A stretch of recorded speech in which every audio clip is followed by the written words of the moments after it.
كملات الباهية كاملين كنسمعوا بهذا المثل ولا كنستعملوه في حياتنا اليومية، وخصوصا الناس ديال مراكش.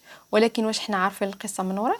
فالقصة كتقول ان الباهية كيقصدوا بها قصر الباهية اللي كاين في مدينة مراكش، اللي بناه احمد بن موسى البخاري اللي كان معروف في ذاك الوقت ببا احمد. واحد النهار هاد با احمد شاف واحد البنت وتغرم بها بزاف، كان سميتها باهية، وهي بنت الباشا ديال مراكش بن داود. فقرر انه يتزوج بها، واخا كان فارق السن بيناتهم كبير بزاف، كانت هي صغيره عليه، ولكن عجباتو وتزوج بها. فالباشا ديال مراكش ما قدرش انه يرفض له شي طلب، حيت كان كيتعتبر هو صدر الاعظم، يعني ما تقدرش تخيب ليه شي طلب بغاه. فتزوج بها، وقرر بأحمد انه يهدي لمراته شي حاجه ما عمر شي واحد هداها في التاريخ في ذاك الوقت اللي كان عايش فيه لمراته. فقرر انه يبني لها قصر كبير ويسميه باهية على سميتها، عربون على الحب ديالو ليها. فبدا شرى الاراضي بزاف وبدا كيبني في هذا القصر.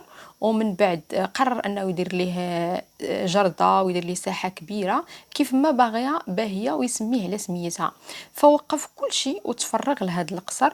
فكانوا الناس كيجيو عنده على الامور الدنيويه يشوف معاهم، فكان كيقول لهم حتى تكمل الباهية حتى يكمل القصر عاد غادي نهضروا. فمن بعد في سنة 1900 كمل القصر وبداو العمال كيمشيو في حالهم، ولكن ما كملش ديك الفرحة ديالو. فبا احمد توفى قبل ما يدخل القصر ويتسارى فيه. ومن بعد غير شي شوية الباهية العائلة ديالها تنفات، والعائلة ديال با احمد حتى هي تنفات، والوالدين ديالو حتى هما تنفاو حتى هي.